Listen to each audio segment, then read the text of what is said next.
soir. Là où vous êtes dans vos maisons, soyez bénis. Laisse que cette parole soit une nourriture consistante pour votre ventre. Laisse que ces messages ne quittent pas jamais ton esprit. Laisse que tes messages se collent à ta destinée. Laisse que l'esprit de ces messages puisse t'aider à résoudre les problèmes difficiles que tu as dans ta vie. Tous les problèmes ne se résolvent pas avec des millions. Il y a des problèmes qui se résolvent avec certains secrets que vous découvrez dans votre marche avec Dieu. Nous bénissons celui qui est mort à la croix de Golgotha parce qu'il s'appelle Jésus-Christ de Nazareth. Le Dieu que nous servons, le Dieu de l'Alliance, celui qui a versé de son sang. J'aime parce que lui, il a donné son propre sang. Nous prions que nous puissions être encore utiles ce soir devant vous et au-devant de lui. C'est là dans le nom puissant de Jésus de Nazareth. Amen. Ne manquez pas de soutenir la vidéo, de mettre vos cœurs, de soutenir le message ce soir. Dieu est présent, il va vous bénir abondamment. Ce soir, nous parlerons dans notre grand thème sur comment rebondir après l'abandon. Et ce soir, nous parlerons sur les secrets du son prophétique. Les secrets du son prophétique. Je reprends. Les secrets du son prophétique. C'est ce que nous parlerons ce soir. Après avoir parlé sur les secrets du tesson, j'ai parlé les secrets de l'instrument dans les bagages. Ce soir, je vous parle sur les secrets du son prophétique. Comment relever après et comment rebondir après l'abandon. Tout le monde tombe, mais tous ne se relèvent pas. Mais pour se relever, il y a certaines tactiques, de petites choses que je suis en train d'enseigner et qui pourront vous être utiles. Peut-être pas aujourd'hui, pas demain, peut-être après-demain. Laisse que Dieu vous soit favorable. Commentez les messages. Manifestez votre présence. Que Dieu vous bénisse abondamment. Les secrets du son prophétique. Je ne saurais pas définir exactement d'abord avant de commencer. Mon message, je vais utiliser les styles commentaires, c'est-à-dire je vais exploiter mon message en le commentant par verset. Et vous allez comprendre comment je vais définir les secrets du son prophétique. Nous lisons la Bible directement. Nous sommes dans 2 Rois chapitre 3. 2 Rois chapitre 3. 2 Rois chapitre 3. Nous commençons notre lecture à partir du verset 7 jusqu'au 17e verset. La lecture sera un peu très longue, mais je vais juste vous amener dans le contexte du verset que je vais exploiter ce soir. Je vous dirai quel est le verset phare que nous allons exploiter ce soir, mais nous commençons la lecture à partir du verset 7. Waouh, gloire au Saint-Esprit. Il s'est mis en marche. Je vais commencer à verset 6 pour vous faire comprendre de qui on parle. Le roi Joram sortit alors de Samarie et il y passa en revue tout Israël. Il s'est mis en marche et fit dire à Josaphat, roi de Juda, le roi de Moab s'est révolté contre moi. Veux-tu venir avec moi attaquer Moab? Josaphat répondit, j'irai, moi comme toi, mon peuple comme ton peuple, mes chevaux comme tes chevaux. Et il dit, par quel chemin monterons-nous? Joram dit, par le chemin du désert d'Édom. Les rois d'Israël, les rois de Juda et les rois d'Édom partirent après une marche de 7 jours. Ils manquèrent d'eau pour l'armée et pour les bêtes qui la suivaient. Alors, les rois d'Israël disent, et là, l'Éternel a appelé ces trois rois pour les livrer entre les mains des Moab.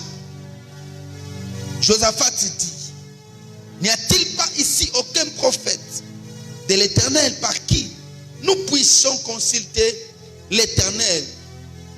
L'un des serviteurs du roi d'Israël répondit, il y a ici Élisée, gloire à Dieu. Il y a ici Élisée, fils de Shaphat, qui versait de l'eau sur le main d'Élie.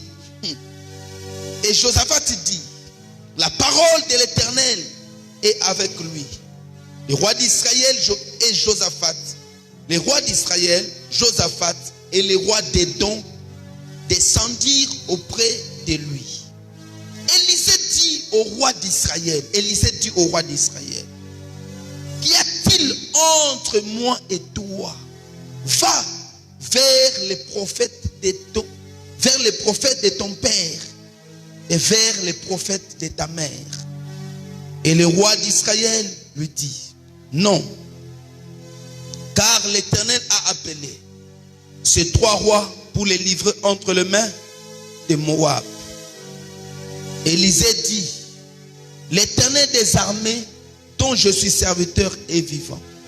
Si je n'avais pas égard à Josaphat, roi de Juda, je ne ferai aucune attention à toi et je ne te regarderai même pas.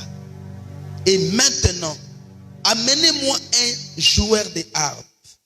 Et comme les joueurs de harpe jouaient, la main de l'Éternel fut sur Élisée et il dit, ainsi parle l'Éternel, faites dans cette vallée des fossés, des fosses et des fosses.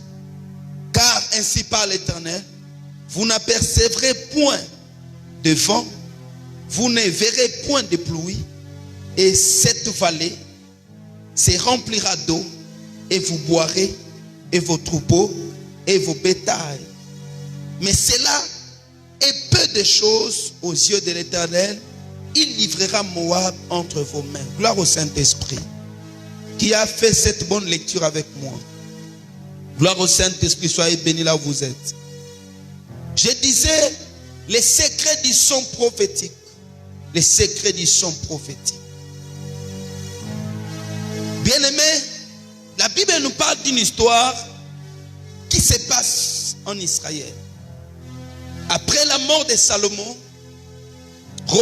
Roboam, fils de Salomon, a reçu le royaume et qui n'a pas si bien géré le royaume. Et c'était déjà la promesse que le Seigneur avait faite à son père, que Dieu diviserait les royaumes. Le royaume d'Israël s'est divisé en 2. Il y avait la partie sud et la partie nord. Dans ces 2 parties ici, de l'autre côté, il y avait 10 tribus d'Israël et de l'autre côté 2 tribus seulement. Les tribus de Benjamin et de Juda étaient restées au royaume qu'on appelle le royaume de Juda. C'est-à-dire la tribu ou bien la portion que Dieu avait promis à David, qu'il restera toujours sur le trône un homme qui sortira de toi. Alors, de ce côté-là était le fils de David, la dynastie de David qui continuait à régner selon la volonté de Dieu. Et il faisait la volonté de Dieu, la majorité d'eux. Et de l'autre côté, il y avait des étrangers qui régnaient beaucoup plus, les étrangers. Il y a un homme comme Roboam qui avait régné. Et après Roboam, il y a eu plusieurs. Mais à l'époque, ici, nous sommes à l'époque où un homme règne. Roboam avait fait beaucoup de mal en Israël. Roboam avait construit les hôtels contraires à l'hôtel qui était en Juda. Roboam ne connaissait pas les seigneurs comme il fallait. Alors, en Israël, de l'autre côté, comme on appelle les 10 tribus, on appelle le royaume d'Israël, il y avait des mauvais rois qui régnaient. Mais après quelques temps, il y a eu un roi comme qu'on appelle Akab. Akab était un roi qui s'est marié à la fameuse femme que nous connaissons, Jézabel. Jézabel est ce genre de femme. Un jour, Dieu nous fera garde de parler de Jézabel. Jézabel était une femme horrible. Jézabel était la fille d'un prêtre sidonien.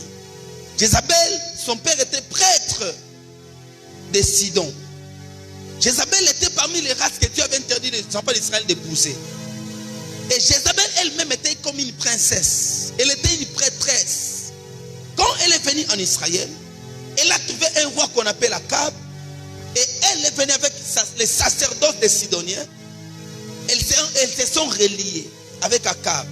C'est-à-dire il y avait le roi Akab et il y avait une prêtre, les sacerdoces de Jézabel, un sacerdoce sidonien.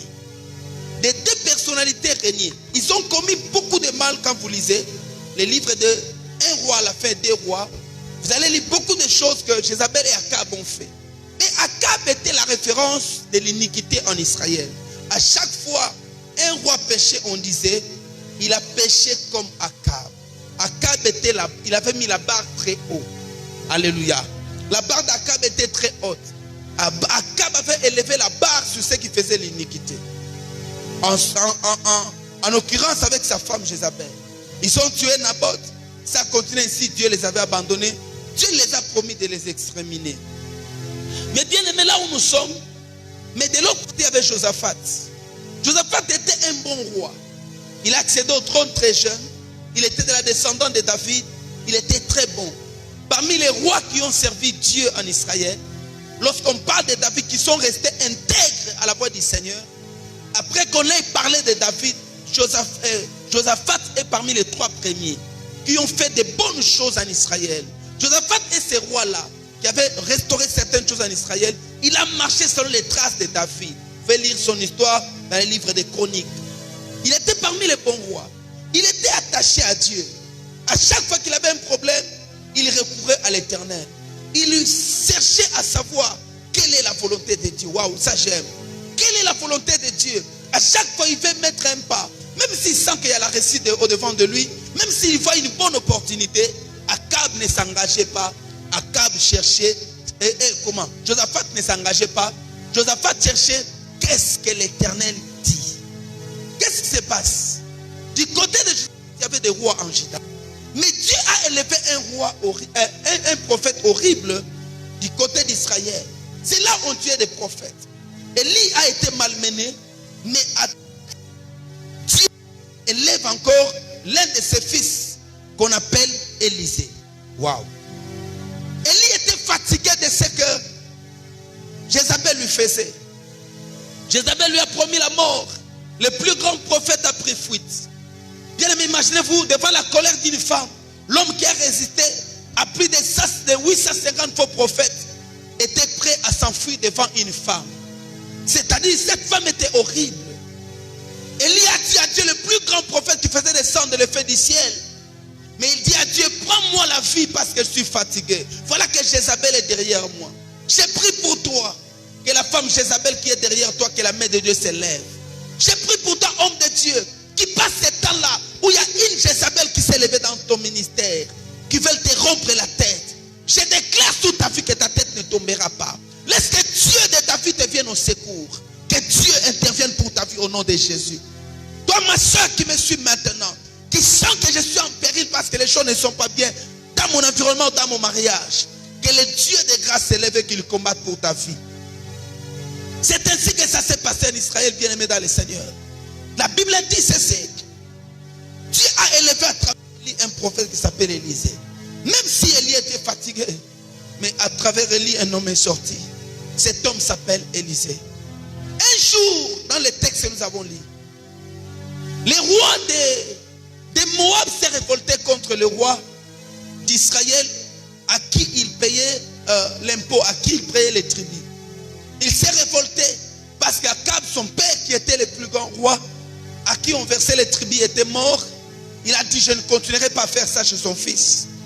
Oui, c'est ainsi qu'il s'est passé. Et quand un roi s'est détaché comme ça, c'est-à-dire il déclare la guerre au roi des rois. Parce qu'il y avait des rois et il y avait aussi les rois. Il y avait un roi auquel d'autres rois dépendaient. Alors, c'est ainsi que le roi Joram, fils d'Akab, se lève, il va chez Josaphat. Comme il s'entendait maintenant pendant ce temps ici, parce que des fois aussi il y avait des guerres entre eux, mais des fois ils s'entendaient aussi. Comme maintenant ils s'entendaient, Josaphat était un bon roi. Il est venu vers Josaphat et lui dit, voilà que le roi de Moab a refusé de payer les tribus.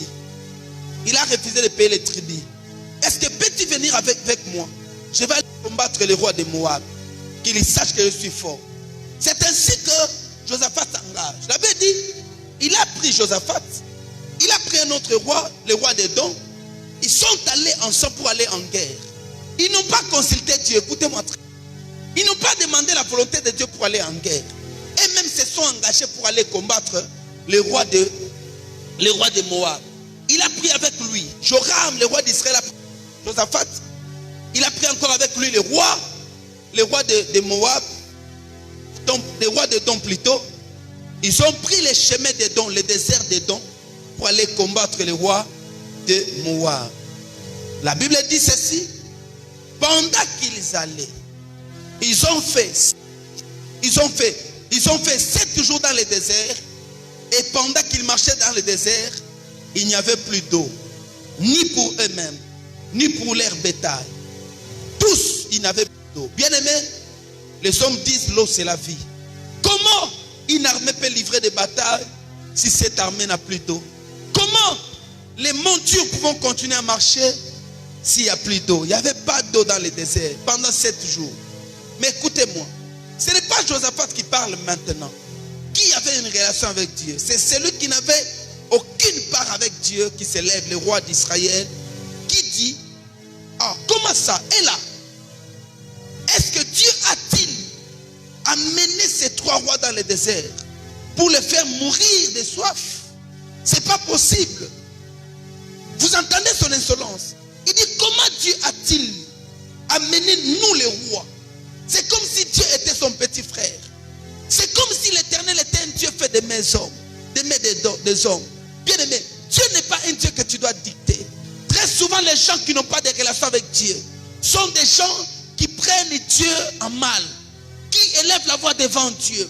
Pourquoi je ne me marie pas? Pourquoi ma vie ne reste pas pasteur? Ce sont des personnes, leur vie est en cause, mais ils portent l'accusation sur les seigneurs. Ils n'ont pas une relation correcte avec Dieu, mais ils se plaignent en disant à Dieu, pourquoi tu as mené ces 3 rois pour les faire maltraiter dans le désert? 7 jours de marche. 7 jours de marche. Ils ont marché bien aimés dans le Seigneur. Ils n'avaient plus d'eau. C'est alors il s'en prend à Dieu. Il dit, Dieu nous a-t-il amené ici pour nous faire souffrir? Mais écoutez, celui qui avait une relation avec Dieu, il s'appelle Josaphat. Josaphat élève, il demande aux gens qui le suivaient. Il dit, n'y a-t-il pas ici un prophète de l'Éternel? Il précise, parce qu'il savait, Josaphat savait, qu'il y a des prophètes de Baal. Mais il dit, n'y a-t-il pas ici un prophète de l'Éternel par qui nous pouvons consulter l'Éternel? Bien aimé, on était en Israël, plein de prophètes de Baal. Mais Josaphat n'a pas demandé les prophètes de Baal. Parce que cet homme, quant à ses relations avec Dieu, il n'était pas complaisant. Je veux dire à quelqu'un, dans ta relation avec Dieu, ne sois pas complaisant. Quand tu prends une décision, bien aimé, prends la décision. Ne sois pas complaisant. Des fois, nous sommes complaisants avec nos femmes. Nous sommes complaisants avec les gens qui nous entourent. Bien aimé, que personne ne te donne son Dieu. Chacun a son Dieu.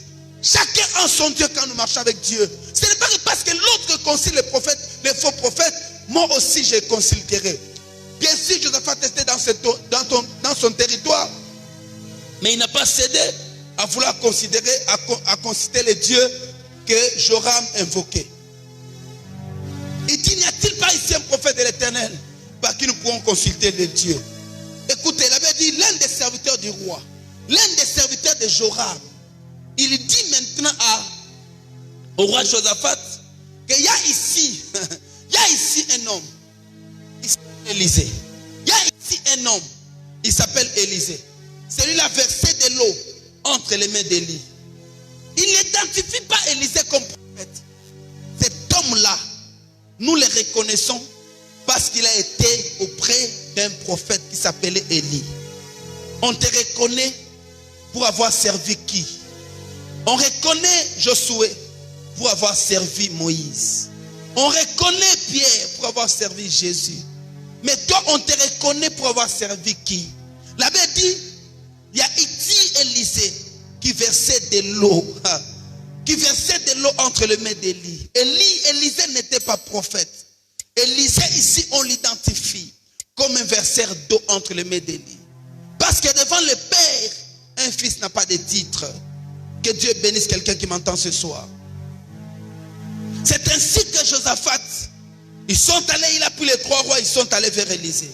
C'est ici le problème. Lorsqu'il arrive devant Élisée, il pose, Élisée voit. Élisée voit, il voit Joram, le mauvais roi d'Israël,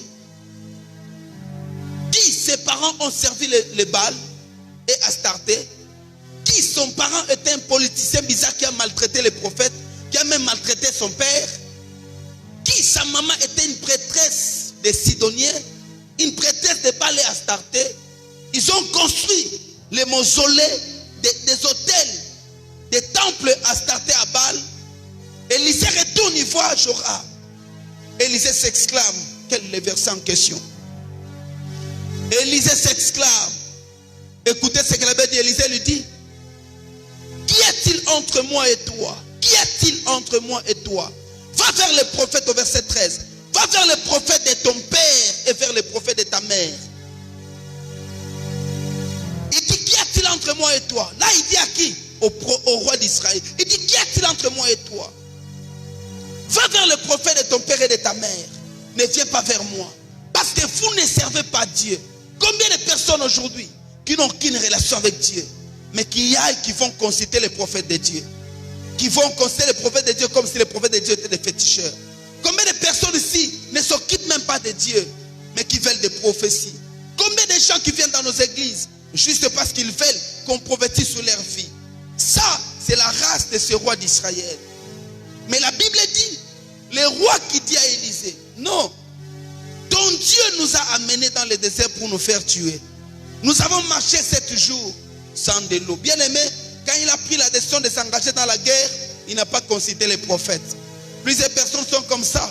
Quand tu commences, tu ne consultes pas les prophètes. Mais quand ça arrive au temps où ça doit se disloquer, c'est alors que tu cherches les prophètes. Si tu n'as pas consulté Dieu au départ, ne les consulte pas quand tu seras en cours de chemin. Lorsque vous commencez seul la chose, allez seul jusqu'à la fin.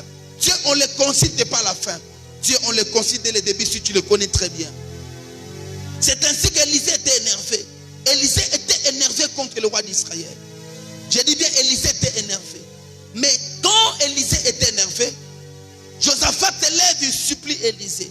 Mais du fait que l'esprit du prophète Élisée était déjà énervé, qu'est-ce qui se passe? Élisée étant prophète, c'est ça le problème, ne pouvait pas s'apaiser. Élisée était déjà irrité. L'esprit d'Élisée était déjà irrité. Élisée était déjà en colère parce qu'il a vu Joram. Élisée, du fait qu'il était en colère, ils sont venus maintenant le consulter. Il ne pouvait pas prophétiser parce qu'il était en colère. Alléluia. Il arrive, qu'est-ce que j'explique ici? Lorsque vous voulez exercer un don de Dieu, lorsque vous voulez dégager les sons prophétiques, ça dépend de l'humeur que vous avez.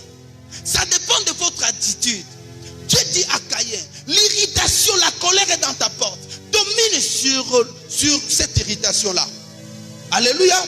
Parce que l'irritation ne peut pas permettre quelqu'un de poser de bons actes. Mais Élisée étant prophète, Élisée s'est mis en colère. On ne peut pas exercer les dons prophétiques si vous avez des tendances ou des penchants. Du fait que son esprit s'est déjà penché, il s'est fâché. Comment Dieu va opérer avec son esprit? L'esprit du prophète est irrité. Quand l'esprit du prophète est irrité, le prophète a tendance à libérer des malédictions. Et Dieu l'accomplit. C'est ça que fait Moïse. Quand Moïse quitte la montagne alors qu'il descendait, il avait pris le temps de parler avec Dieu, 40 jours et 40 nuits. Mais en descendant, Moïse avait les 2 tables entre ses mains, écrites par la propre main de Dieu.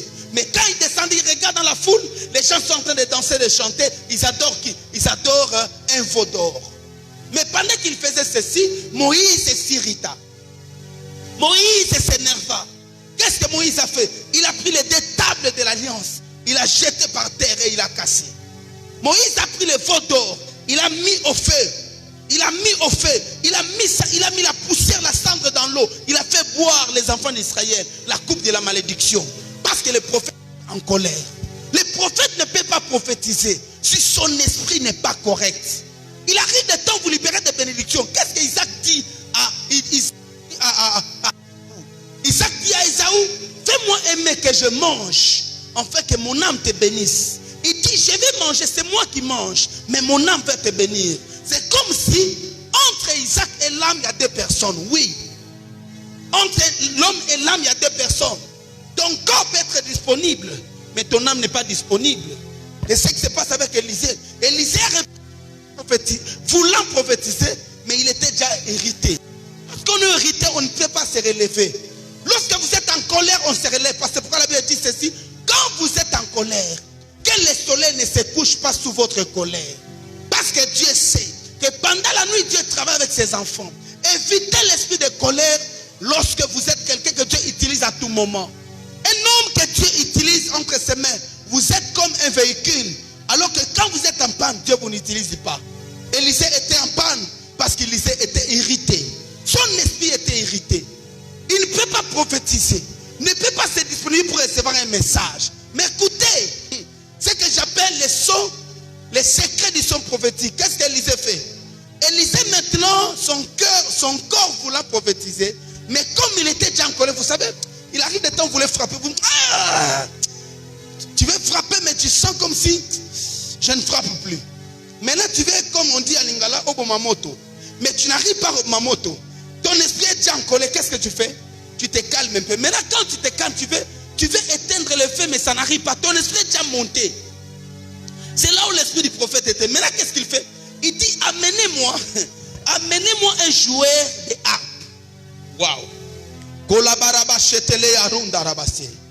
Il dit, amenez-moi un joueur de la harpe. Amenez-moi un joueur de la harpe. Moi-même, je ne peux pas prophétiser. Mais vous, amenez-moi un joueur de la harpe. Alléluia. Alléluia. Il dit, amenez-moi un joueur de la harpe. Au verset 15, il dit, maintenant, amenez-moi un joueur de harpe. Comme les joueurs de harpe jouaient, la main de l'Éternel fut sur Élisée. Alléluia. Comme il était irrité, la main de l'Éternel ne peut pas être sur lui pour prophétiser. Il demande le joueur de la harpe. La Bible dit, pendant que le joueur de la harpe était en train de jouer, c'est alors que l'esprit de l'Éternel fut sur Élisée. L'esprit de Dieu fut sur lui lorsqu'il a entendu les sons prophétiques.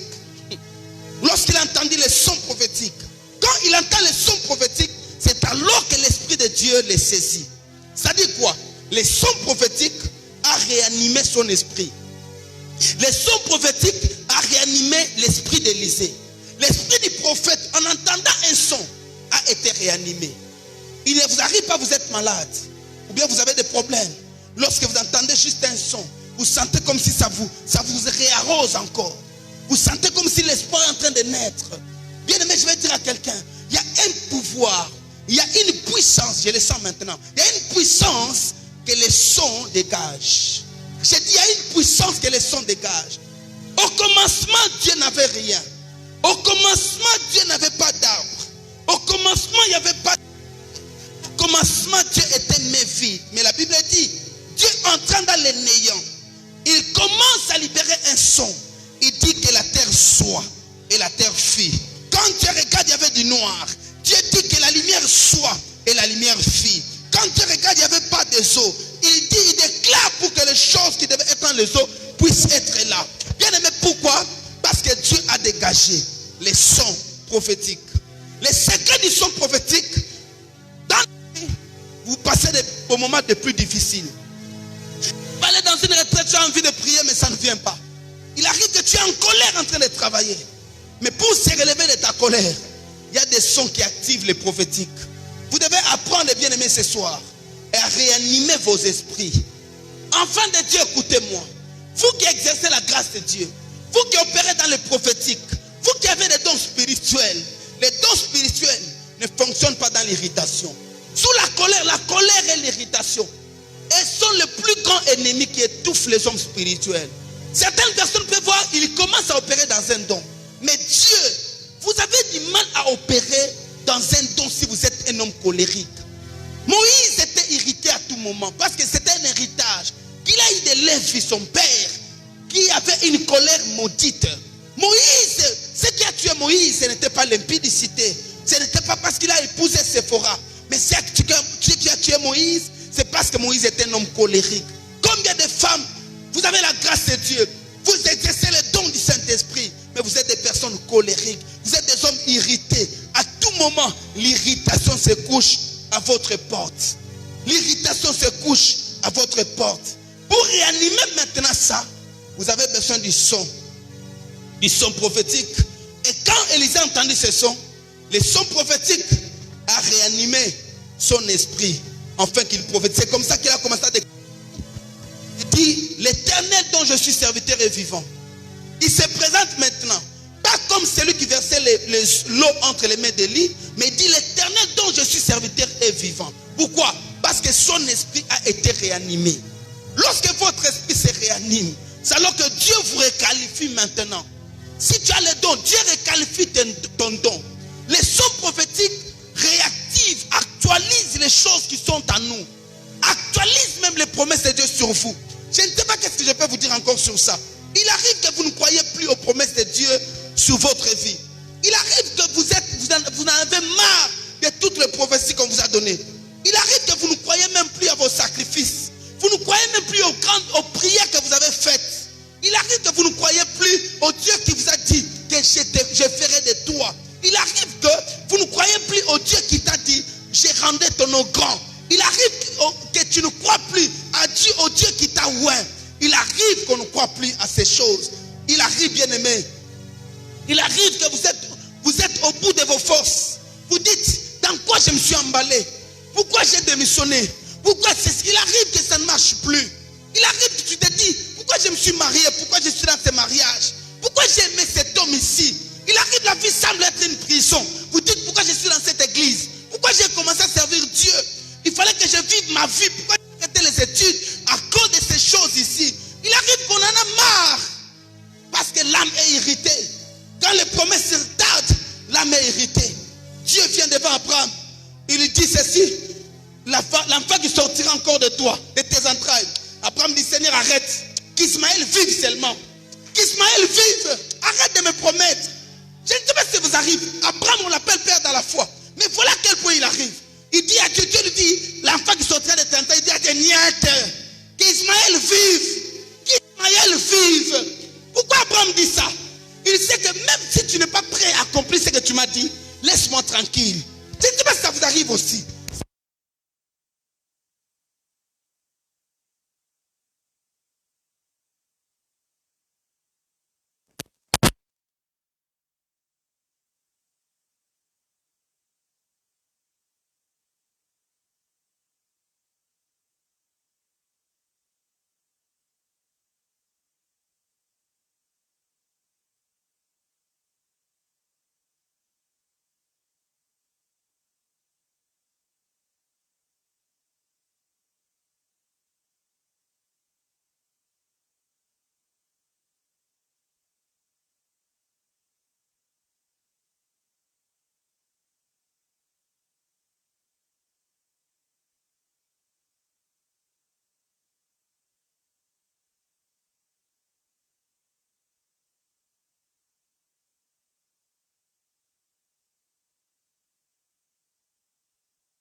Bien aimé, je disais avec vous, il arrive des temps où vous ne croyez plus aux promesses de Dieu. Excusez-nous pour ce problème que nous avons eu. À Lubumbashi, on ne vend plus de carburant. Si nous utilisons le groupe normal, si nous utilisons le courant normal, si ça s'arrête, on a vraiment un problème sérieux. Excusez-nous, on ne vend plus de carburant, nous attendons jusqu'à ce qu'on va vendre. Il n'y avait pas moyen qu'on utilise des groupes. Alors, j'étais en train de dire, excusez-nous, que Dieu bénisse abondamment. J'étais en train de dire ceci, qu'il arrive des temps où vous ne croyez plus aux promesses de Dieu. Il arrive des temps où vous vous dites, Seigneur, pourquoi je me suis engagé? Il arrive des temps où vous êtes fatigué. Vous êtes fatigué. Maintenant, pendant ce temps ici, vous devez comprendre une chose. C'est qu'on appelle les secrets de l'art, les secrets du son prophétique. Les secrets du son prophétique. Les secrets du son prophétique. Il y a des gens qui se fatiguent de les sacrifices. Il y a des gens beaucoup sacrifiés, je n'ai rien reçu. J'ai beaucoup fait avec Dieu, je n'ai rien reçu. Me suis beaucoup donné, je n'ai rien reçu. J'ai servi l'Éternel. Mais voilà que Jézabel est derrière moi. Même Élie était fatigué. Même Élie ne savait plus comment recommencer. Élie était fatigué de servir Dieu. Parce qu'en marchant avec Dieu, il y a des tournées, il y a des choses que vous ne comprenez pas. Il y a des choses qui vous dépassent. Il y a des choses qui vous inquiètent. Il y a des choses qui sont difficiles à comprendre. Même le plus grand prophète Élie était fatigué de marcher avec Dieu. Moi, je l'ai toujours dit, bien aimé, Dieu des fois est très compliqué. Dieu est compliqué. Alors, quand vous ne croyez plus à ces choses, vous avez besoin du son prophétique dans votre vie. Vous avez besoin de ce qu'Élisée avait besoin. Élisée avait besoin d'entendre une douce musique. Il avait besoin d'entendre cette voix que vous entendez ce soir. Il avait besoin d'entendre ce message. Élisée avait besoin de toutes ces choses pour réanimer son âme. Il devait réanimer son âme afin que les promesses de Dieu se réveillent. Je prie Dieu ce soir que ce message soit pour toi comme les sons prophétiques. Que ce message exprimé les choses qui étaient en toi. Les promesses que Dieu t'a données. Des grandes choses que Dieu t'a dites. J'ai pris que ces messages viennent amener l'enfant vers toi. Raison pour laquelle même quand on annonçait à Sarah que tu auras un enfant, Sarah a ri. Pourquoi Sarah a ri? Parce que Sarah était fatiguée d'entendre le Dieu d'Abraham. Il a dit, je suis fatigué. Arrêtez de me faire des promesses. Tu es dans ce moment ici comme moi. Tu pleures aussi comme moi. Tu dis, Dieu, des choses que tu m'as dites, ça ne s'accomplit pas. Tu es comme moi par exemple. C'est pendant ce temps qu'on est fatigué. Le diable aussi vient à votre porte. Mais j'ai dit que Dieu ferme la porte au diable. Qu'il n'entre pas dans votre cœur.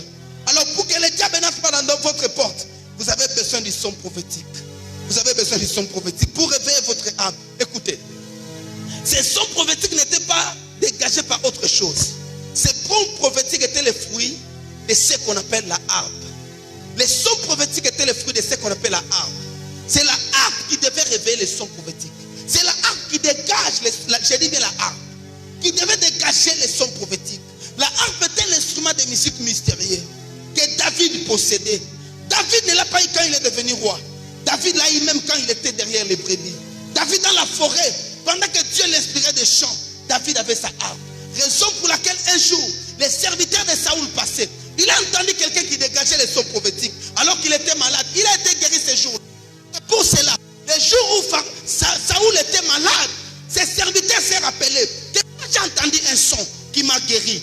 Il est dit ceci. Il y a un homme, il y a un enfant dans la maison d'Isaïe à Bethléem. Parce que cet homme connaissait même l'adresse de David. Waouh! Il connaissait son adresse. Il dit, allons le chercher. Jouera. Mon Seigneur, tous les esprits, les démons qui les tourmentent, ces démons vont s'apaiser. La harpe de David avait une puissance pour doser même des démons. Je ne sais pas si tu entends. On ne dit pas une prière. La harpe à quelle voix? Est-ce que la harpe s'adresse à Dieu? Est-ce que la harpe est spirituelle? C'était quelque chose de matériel, physique qu'on voyait. Mais ça dégageait dans les sons là. Il y avait un esprit. Quand on jouait ça, j'ai dit les démons royaux. Les démons royaux s'est calmés. Parce qu'il y a des démons qui combattent tout le monde, les indigents, et les démons qui combattent des rois. Il y a des démons des rois. Les démons qui combattent des rois aussi sont des gens qui fonctionnent comme aussi des rois. Parce que n'importe qui ne peut pas combattre un roi. Les démons de Saoul étaient un démon royal. Mais David avait une harpe. Dans cette harpe, il y avait ce qu'on appelle les sons prophétiques.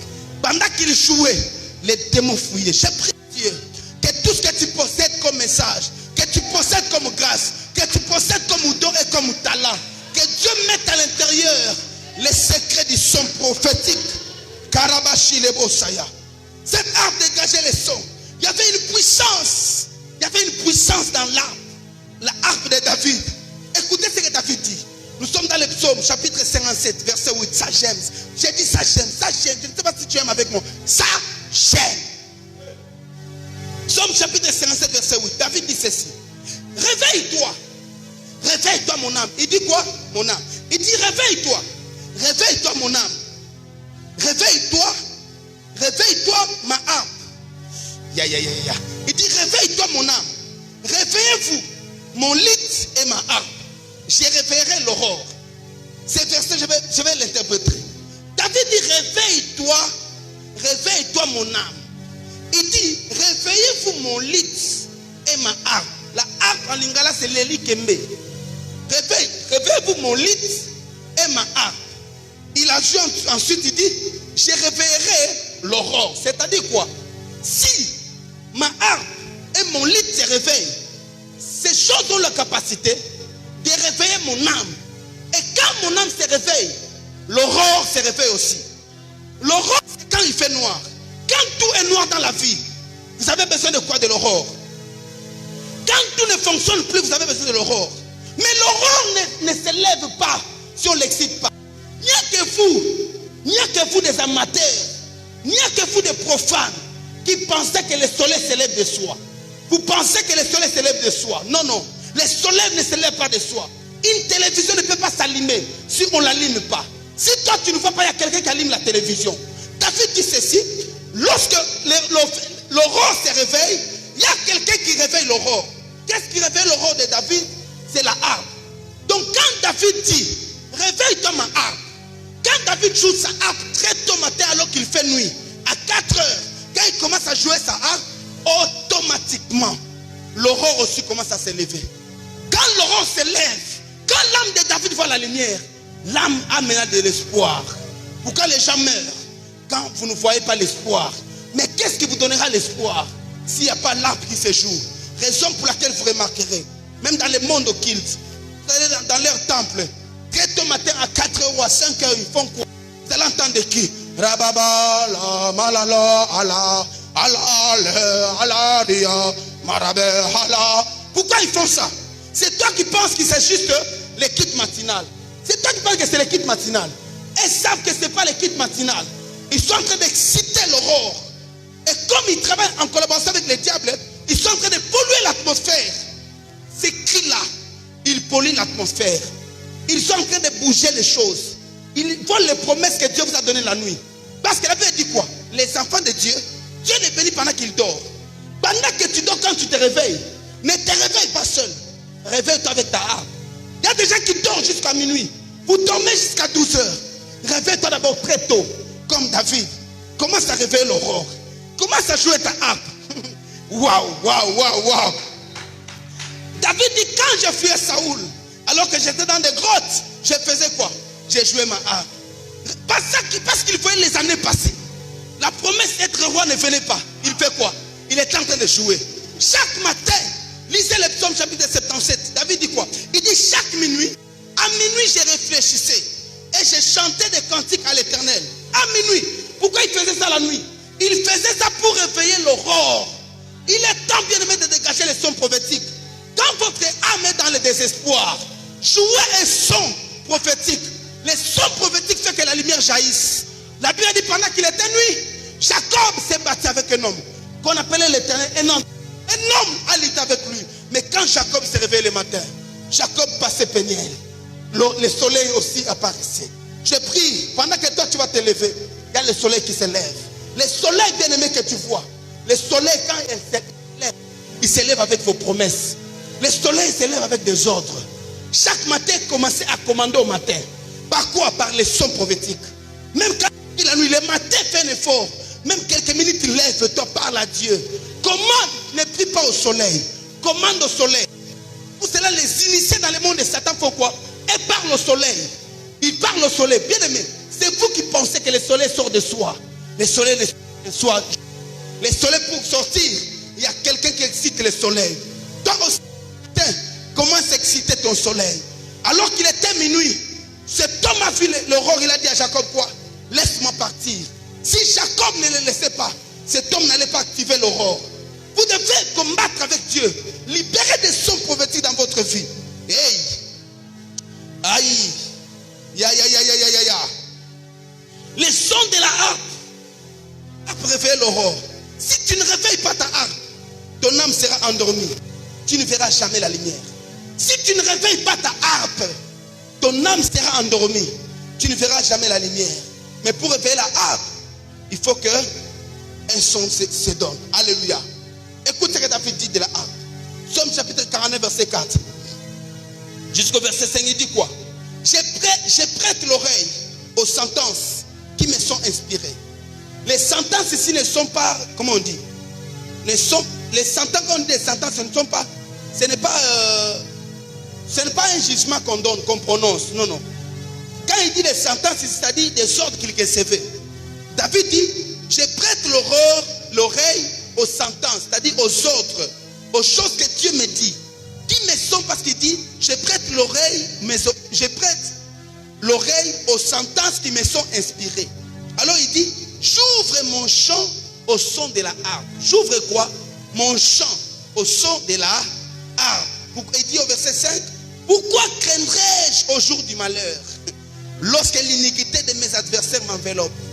Il dit, quand au jour du malheur, lorsque l'iniquité de mes adversaires m'enveloppe, moi, je prête l'oreille aux sentences. Je prête l'oreille aux sentences et j'ouvre mon chant au son de la harpe. Et que quand il est dans le malheur, il fait quoi?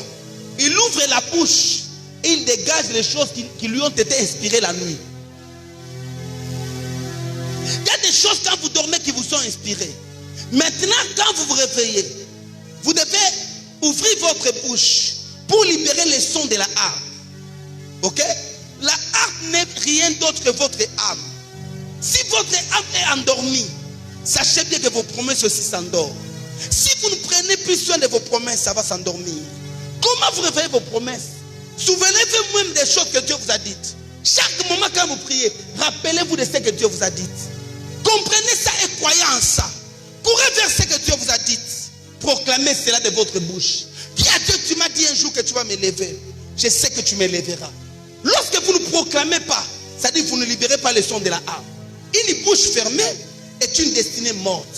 Lorsque tu ne sais pas prononcer, ta destinée est morte. Celui qui ne parle pas n'est qu'un mort. Il n'y a que dans la bouche du mort qu'on n'entend plus rien.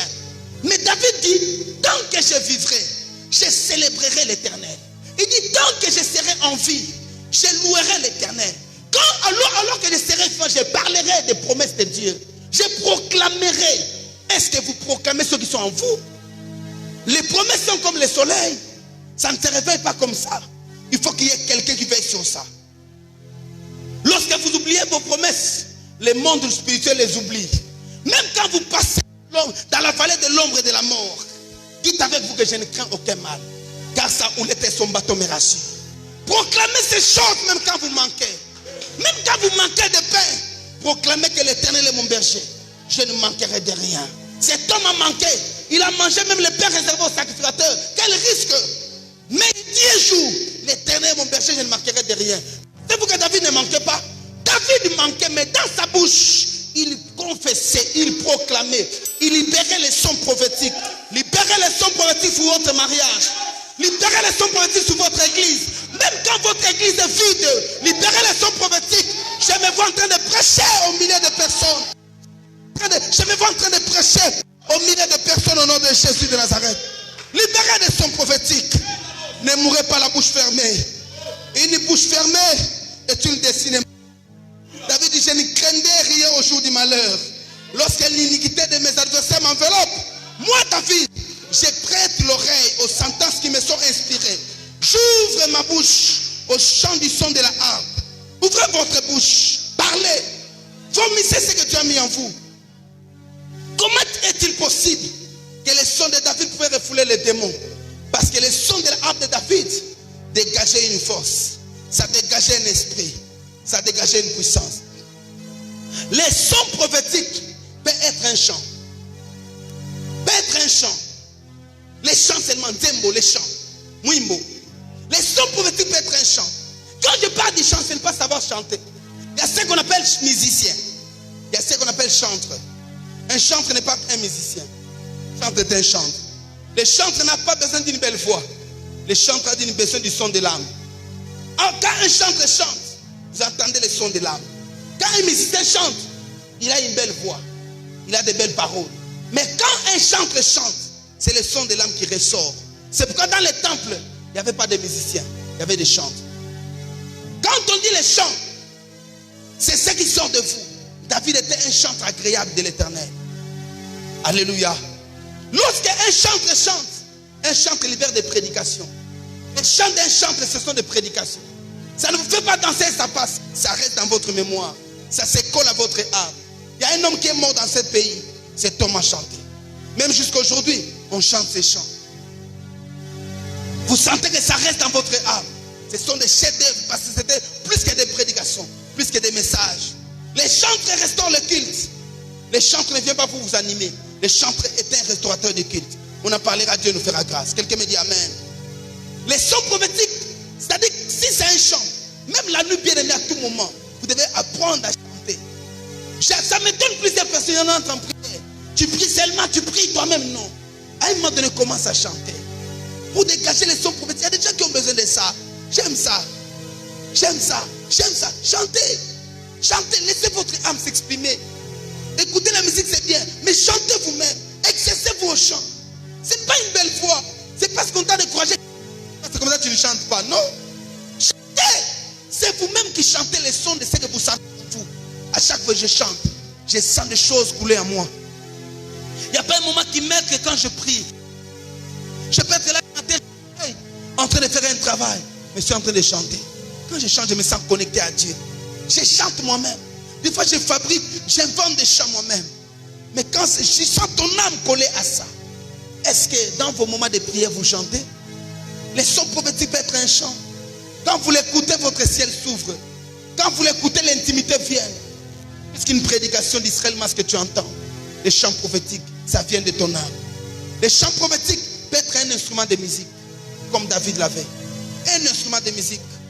Myriam avait un tam-tam. C'est ce que Myriam avait. Ils ont traversé la mer Rouge. David a dit quoi? Myriam a joué les tam-tam. Comme joué. Les enfants d'Israël chantaient. Quel est ce tam-tam qui faisait chanter tout le monde? Il y avait quelle voix dans ce tam-tam? Myriam ne jouait qu'un tam-tam. Mais tout Israël chantait. Les chants de rachetés. Dieu nous a délivrés. Loué soit l'Éternel. Ah, tu nous as délivrés de nous. Loué soit l'Éternel, tu nous as donné la victoire. Dégagez les sons prophétiques dans votre vie. Comme Myriam, libérez cette voix dans votre bouche. Quand Myriam chantait, c'est avec les tam-tams. Elle dégageait les sons prophétiques. On voit comme Myriam en train de jouer dans le désert. Il n'y avait pas de chemin. Mais parce qu'elle jouait, les chemins s'ouvraient. Même quand vous ne voyez rien, quand vous chantez, chose qui s'ouvre devant vous. Tu n'as pas d'argent. Quand tu chantes, l'argent vient dans des poches. Ah, je parlerai un jour. Les chants prophétiques peuvent être un message. Ça peut être une parole que vous dégagez dans votre vie. Une parole. Les chants prophétiques. Une parole. Vous êtes là dans le désespoir. Vous sentez une voix qui sort de vous. Vous criez. Ça s'appelle les chants prophétiques. Ça libère de votre bouche. Parlez de ces choses. Un jour, Pierre est arrêté. Mais Pierre est devant les sacrificateurs. Il dit à Pierre, arrêtez-vous de ne plus prêcher à ce nom-là. Pierre leur dit, faut me plaire à Dieu qu'aux hommes. Une phrase monumentale qui est restée. Faut me plaire à Dieu qu'aux hommes. Ça ne vient pas de Jésus, ça vient de Pierre. Parmi les fortes paroles que Pierre a libérées, cette parole seule a ouvert la destinée. Les sacrificateurs ne peuvent plus rien répliquer. Parce que c'était une voix qui vient du ciel. Alléluia. Pierre, Paul et Silas sont arrêtés. Ils ont libéré des chants prophétiques. Ça peut être une parole qui vient de votre bouche. David dit dans le psaume 118, le psaume 118, verset 17, qu'est-ce que David dit? Je ne mourrai point. Je ne mourrai point, je vivrai. Et je raconterai les œuvres de l'Éternel. Je ne mourrai point. Moi, David, je vivrai. Pourquoi il dit ça? Parce que David a vu la mort s'approcher de lui. David était tout près de la mort. Il s'exclama, je ne mourrai point, moi, David. J'aimerais que tu déclares ce soir que tu ne mourras point. Au verset 18, il dit, l'Éternel m'a châtié, mais il ne m'a pas livré à la mort. Ouvre la bouche. Ça, c'est David qui dit au verset 19. Ouvre-moi les portes de la justice. J'entrerai et je louerai l'Éternel. Hey, qui m'a entendu? Je ne mourrai point, je vivrai. Je raconterai les œuvres de l'Éternel. Il dit, l'Éternel m'a châtié, mais il ne m'a pas livré à la mort. Ouvre-moi les portes de la justice. J'entrerai et je... Pourquoi il dit ça? Parce qu'il a vu la mort. David était prêt à mourir, mais il libère les sons prophétiques. Quand vous sentez que votre mariage est en train de mourir, n'arrêtez pas de proclamer. Devant Lazare, Jésus a crié. David dit, Lazare sort. Il a libéré les sons prophétiques. Ne mourrez pas la bouche fermée. Commencez à déclarer dans votre vie. Soyez un homme qui parle devant Dieu. Soyez un homme qui déclare devant le Seigneur. Proclamez le contraire de ce que vous voyez. Quand les sons prophétiques vous précèdent, votre vie marche. Pourquoi? Parce que là où ton corps n'arrive pas, ta voix peut arriver. Et là où ta voix arrive, ton corps arrivera. Oui. Là où ta voix n'arrive, là où ton corps n'arrive pas, ta voix peut arriver. Moi maintenant, je ne peux pas venir vers là où tu es. Mais ma voix, tu l'entends. Ok? Mais là, partout ta voix va, ton corps le suivra. Si ta voix va vers la richesse, un jour tu deviendras riche. Si tu vas quelque